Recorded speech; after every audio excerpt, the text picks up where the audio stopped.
In the last 2 years or so, one of the most important habit that has helped me in my creative journey is becoming a documentarian of my life. There are many ways you can document your life. You can send out voice notes to yourself, take pictures, record video clips, audio clips, scribble in a piece of paper, or fill out your diary.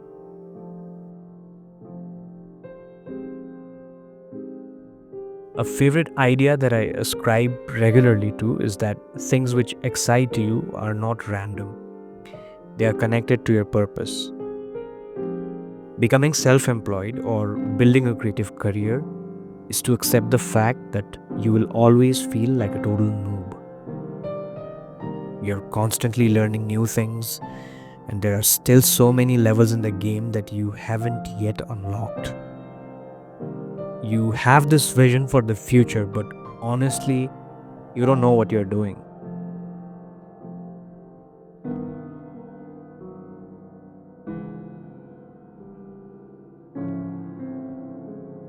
In the beginning of our career, we're often inexperienced, but have a huge ego that comes from the taste that we can't fully express through our work. Ira Glass talks about this taste gap that exists in between the work that we think is good and the work that we actually produce. And the only way to fill this gap is to do a lot of work. In many ways, your rookie season as a creative or being self employed is a lot like being Batman in his early years. You're aggressive, easily distracted, and prone to making mistakes. You're led by your instincts alone, and your actions are mostly trial and error.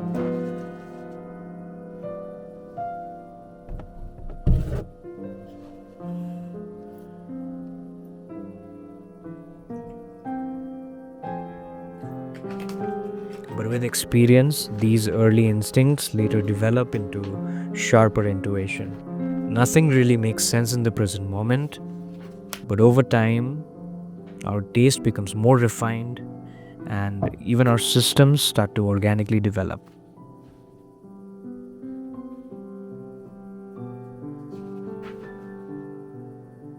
Now, in this phase, becoming a documentarian of your life is the single most important practice that you can pick up. No wonder Bruce Wayne's first instinct was to develop the habit of taking notes and regularly reviewing them. More than anything else, Bruce is a detective, and I think we should all start thinking like a detective, if not become one. That is because the best course of action is embedded in the data that is already surrounding us. And mindfulness is key to achieve this.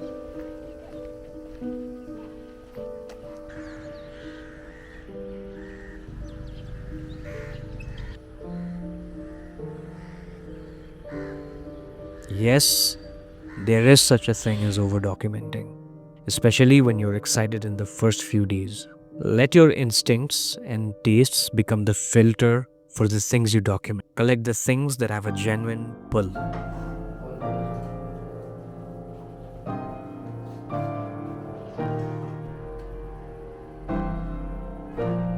And don't be limited to one medium.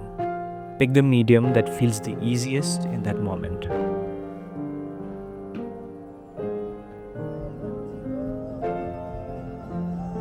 Once you start developing the practice of documenting your life, you will slowly start noticing that you are making bolder moves.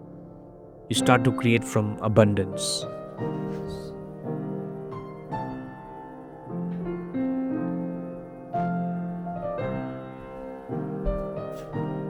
You start by collecting the dots, then you connect those dots. If you wanted to build a fire, you wouldn't go looking for wood every time it burns out. You would collect wood first, and then you would build the fire. Many of us go looking for material only after beginning a project. Immediately after encountering the first roadblock, our enthusiasm wanes and our dreams come to a screeching halt.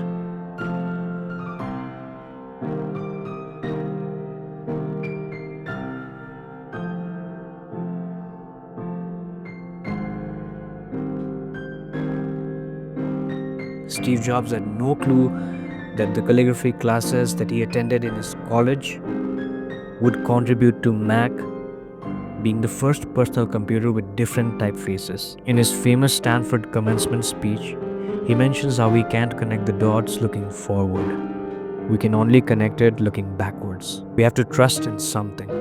Gut, instinct, karma, whatever. We have to trust that the dots will eventually connect. I have noticed that there is always slightly more inclination towards documenting only the good stuff, the highlight reel. We tend to pause all creative activity whenever we are going through a difficult moment in our lives.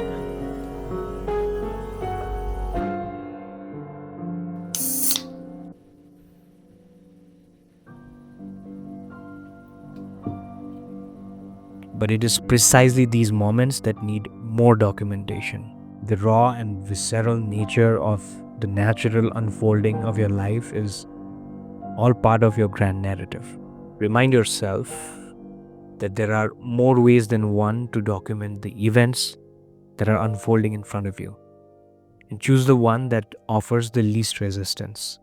We need more documentation during our difficult moments than any other because it grounds us, it makes us more mindful of our surroundings, and gives us hope that things will ultimately connect. The past and the future don't actually exist. They teach us how to live the present moment. When I first started on this journey, I frequently went back to this quote by David White, and it goes something like this: the ability to ask beautiful questions, often in very unbeautiful moments, is one of the great disciplines of human life. And the beautiful question starts to shape your identity as much by asking it than having it answered. You just have to keep asking.